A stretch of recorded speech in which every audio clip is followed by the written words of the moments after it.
Imagine yourself driving down the highway. All of a sudden a car comes out of nowhere and hits you. Then your airbag deploys and it saves you from hitting the steering wheel, causing injuries to yourself and your passengers. Today I'm going to talk to you about airbags.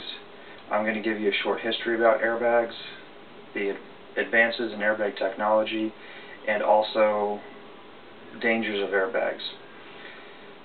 First, I'm going to talk to you about some of the history of airbags.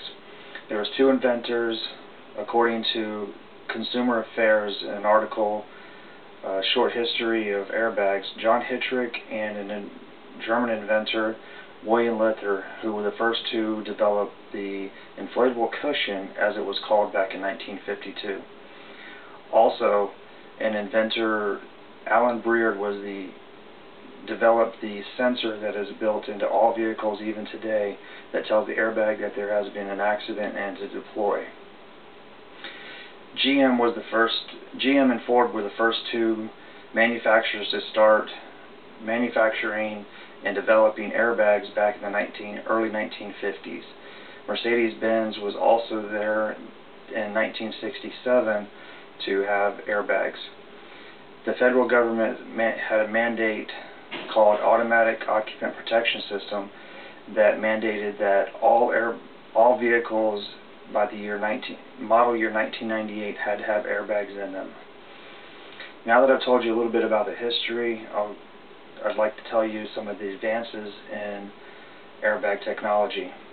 As I mentioned before, all vehicles starting in 1998 had to have airbags in them. Mercedes-Benz was the first one to have them. They started having in 1986.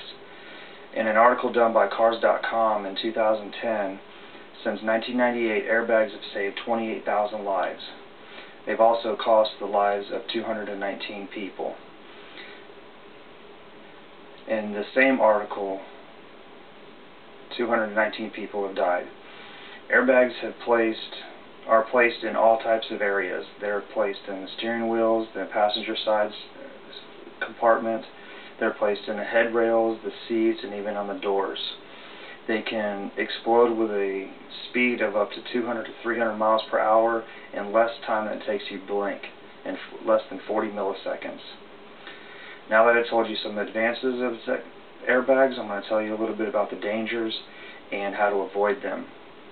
In an article written by the New York Times, the average person that stands 5'9" and weighs 193 pounds is the average weight and height that the airbags were developed for.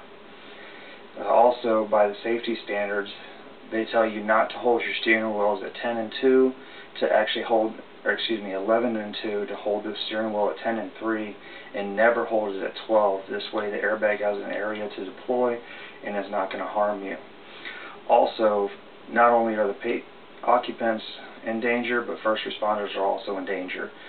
In a report done by a person called Shane Solar, 20 firefighters have been injured due to airbag deployments. A patient was being taken out of a car one time, and the airbag deployed and shot her into the ceiling, causing injuries that she later died from. In 1999, two Dayton, Ohio firefighters were injured when the airbag deployed, hitting them in the back when they were doing auto extrication. I told you about the history, about the advances in technology for airbags, and also the dangers. Now, the next time you are riding in your seat, you'll be able to have another appreciation for airbags and what they do for you.